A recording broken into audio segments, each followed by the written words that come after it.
हज़रत जी से गुजारिश करूँगा कि वो तशरीफ़ लाए और तशरीफ़ लाकर अपने ख़यालात का इजहार फरमाए। हज़रत मौलाना समीउल हक़ सवाती साहब। अल्हम्दुलिल्लाह अल्हम्दुलिल्लाहि नहमदुहु व नस्तईनुहु व नस्तगफिरुहु व नुमिनु बिही व नतवक्कलु अलैहि व नऊज़ु बिल्लाहि मिन शुरूरि अनफुसिना व मिन सय्यिआति अअमालिना मन यहदिहिल्लाहु फला मुदिल्ल लहु व मन युद्लिलहु फला हादिय लहु व नशहदु अन ला इलाहा इल्लल्लाहु वहदहु ला शरीक लहु वनशहदु अन्न सय्यदना व सनदना व मौलाना व हबीबना मुहम्मदन अब्दुहु व रसूलुहु अरसलहु बिलहक़्क़ि बशीरन व नज़ीरा व दाइयन इलल्लाहि बिइज़्निहि व सिराजम मुनीरा। अम्मा बअद फ़क़द क़ाल अल्लाहु तबारक व तआला फ़िल क़ुरानिल मजीद वल फ़ुरक़ानिल हमीद लौ अंज़लना हाज़ल क़ुरआन अला जबलिन लरअयतहु ख़ाशिअन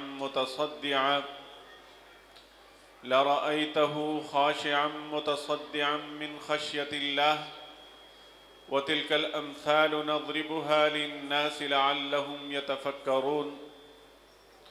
व क़ाल अन्नबिय्यु सल्लल्लाहु अलैहि वसल्लम ला युमिनु अहदुकुम हत्ता अकून अहब्ब इलैहि मिन वालिदिही व वलदिही वन्नासि अजमईन। व क़ाल अलैहिस्सलातु वस्सलाम अला कुल्लुकुम राइन व कुल्लुकुम मसऊलन अन रइयतिही औ कमा क़ाल अन्नबिय्यु सल्लल्लाहु अलैहि वसल्लम। मैं आज जामिया ज़ियाउल उलूम मोहम्मदी गोट न्यू कराची में अपनी हाज़िरी को सआदत समझता हूँ। यहाँ तशरीफ़ फरमा मुअज़्ज़ज़ उलमाए किराम, बिलखुसूस रईसुल जामिया, हम सब के मोहसिन हज़रत मौलाना एहसानुल्लाह शाह साहब, जमीयत उलमा इस्लाम के सीनियर रहनुमा और ज़िला सेंट्रल के साबिक़ अमीर हज़रत मौलाना अब्दुल रशीद नौमानी साहब, बिरादर मुकर्रम मोहम्मद शरीफ गबोल साहब, deputy secretary general Jamiat Ulama इस्लाम ज़िला गरबी, बिरादरम बरात ख़ान साहब और दीगर मुअज़्ज़ज़ उलमाए किराम, अकाबिरीन और मेरे प्यारे हुफ़्फ़ाज़, यकीनन इस गए गुज़रे और फितनों से भरे हुए दौर में हमारे लिए बड़ी सआदत की बात है कि अल्लाह ताला ने हमारा रिश्ता और नाता कुरान हकीम से जोड़ा है। और फिर इससे बड़ी सआदत की बात क्या हो सकती है कि आज ये इदारा जो अनवारात का मरकज़ बना हुआ है, जो इल्म और इरफान का एक महताब बना हुआ है, जहाँ ये छोटे छोटे नन्हे मासूम बच्चों ने कुरान हकीम अपने सीनों में महफूज किया है, तो कुछ ने अपनी ज़बानों पर साल के 11 और 12 महीने लगातार इस कुरान को पढ़कर इस पूरे इलाके पर रहमत का बाइस बने हैं। यकीनन ये हम सब के लिए सआदत की बात है, खुशबख्ती की बात है।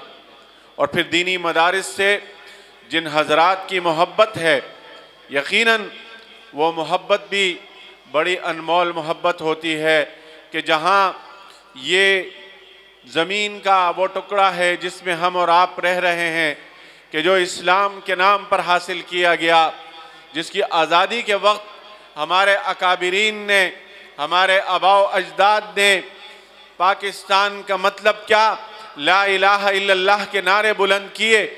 और आज हमें बहुत सारे लोगों की तरफ से ये कोसने को ये गुफ्तगू मिलती है कि पाकिस्तान तो एक खित्ता था जो चंद वकला ने हासिल किया।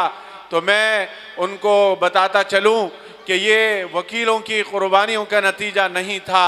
इसके लिए लाहौर से लेकर दिल्ली तक उलमाए किराम ने हुफ़ाज़ किराम ने अपनी जानों के नजराने पेश किए और उनका लहलहाता खून इस वतन की कुर्बानियों में शामिल है।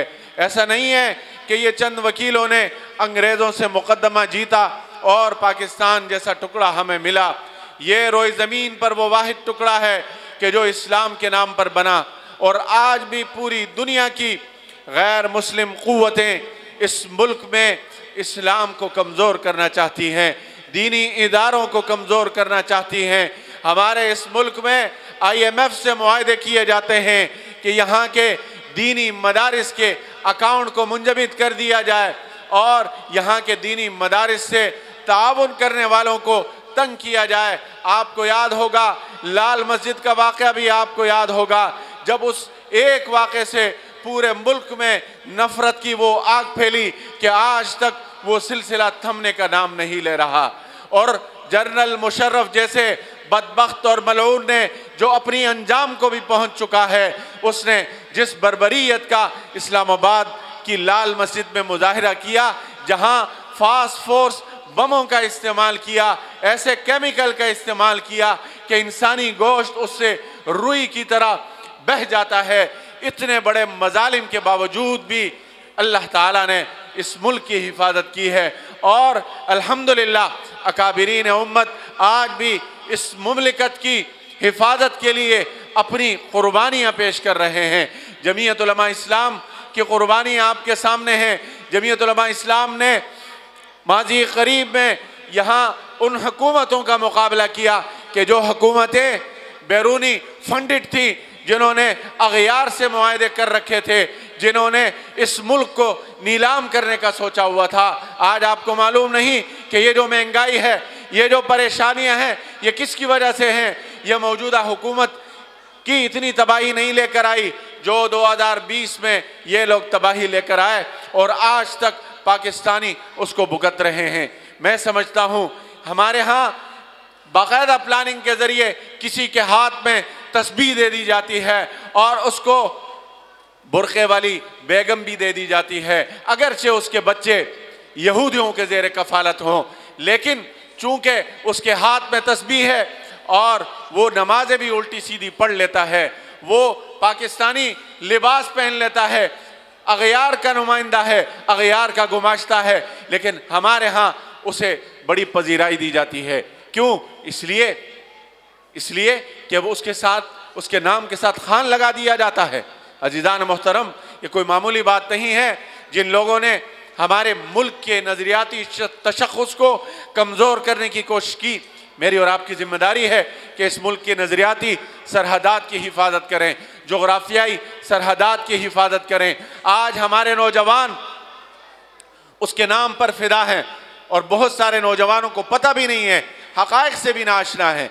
इसलिए जिस तरह मौलाना एहसानुल्लाह साहब ने फरमाया कि ये जो हमारी जेब में मोबाइल है, ये कोई मामूली क़ुव्वत नहीं है, ये एक बड़ी पावर रखता है। अगर मैं और आप तब्दीली चाहें, मैं और आप बुराइयों का रास्ता रुकना चाहें, तो हम इस मोबाइल के ज़रिए इसका सही इस्तेमाल कर सकते हैं।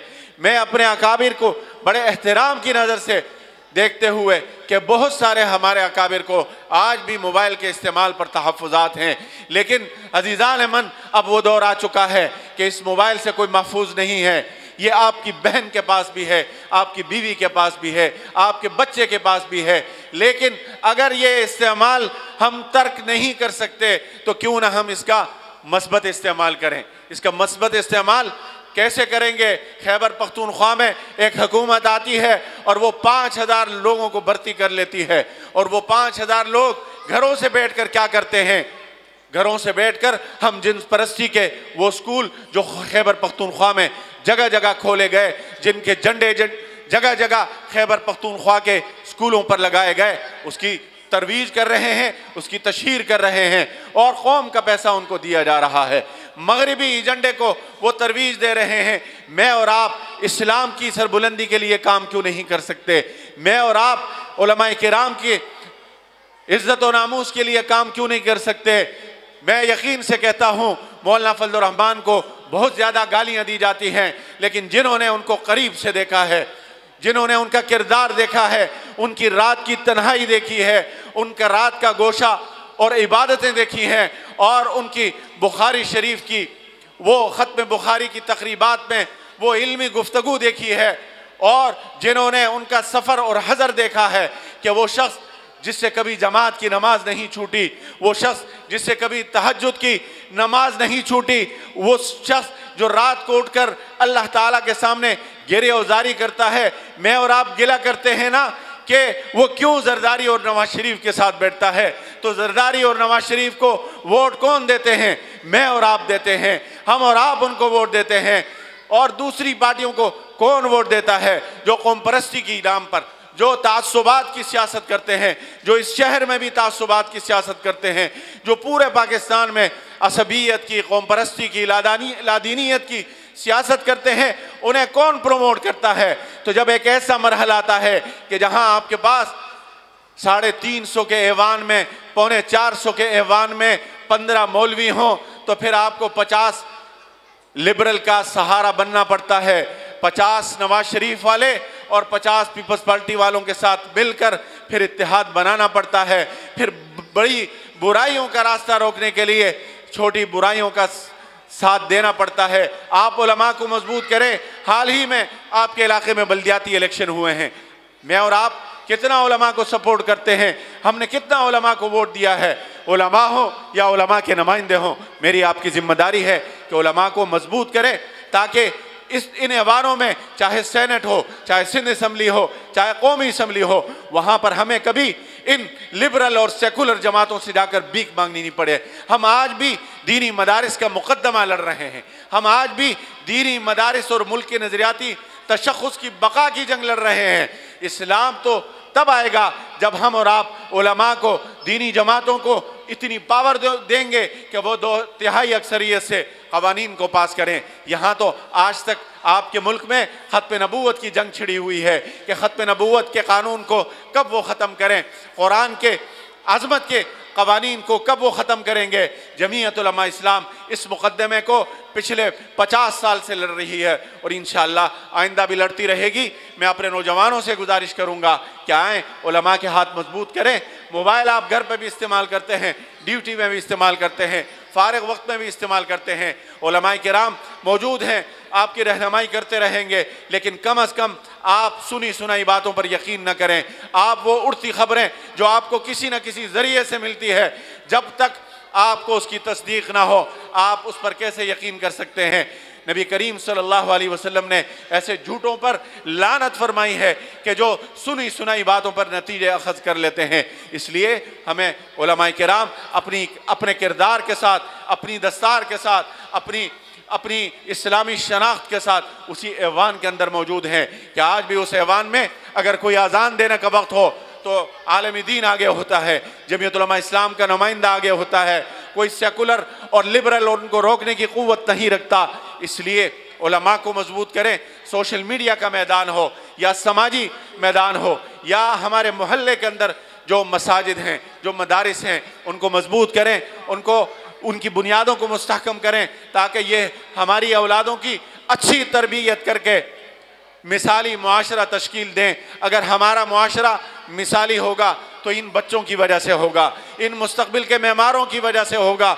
मेरी और आपकी जिम्मेदारी है कि इन दीनी इदारों को अपने बच्चे दें, वो बच्चे दें कि जिनको अल्लाह ताला ने जहनों से नवाजा हो, सेहत दी हो। हमारे बहुत सारे दोस्त माजूर बच्चे दीनी मदारिस को दे देते हैं, और जो कमज़ोर बच्चे होते हैं वो दीनी मदारिस को दे देते हैं, और जो ज़रा खूबसूरत बच्चे होते हैं और जो ज़रा ज़हीन होते हैं उन्हें स्कूलों में डाल देते हैं। लेकिन कल कला को जब भी वालिद पर कोई मुश्किल आती है तो आता यही हाफिज़ और मौलवी है। वो इंजीनियर या डॉक्टर या वो मिस्त्री काम नहीं आता, आना आपके काम यही हाफिज़ है। चाहे आप दुनिया में ज़िंदा हों तब भी ये हाफिज़ आपके काम आएगा, चाहे आप इस दुनिया से चले जाएं तब भी आपके क़ब्र में राहत का, सुकून का सामान फराहम करने वाले यही नौनिहाल हुफ़ाज़ होंगे। अल्लाह ताला से दुआ है कि अमल की तौफ़ीक़ इनायत फ़रमाए। व आखिर दावाना अनिल हम्दुलिल्लाहि रब्बिल आलमीन।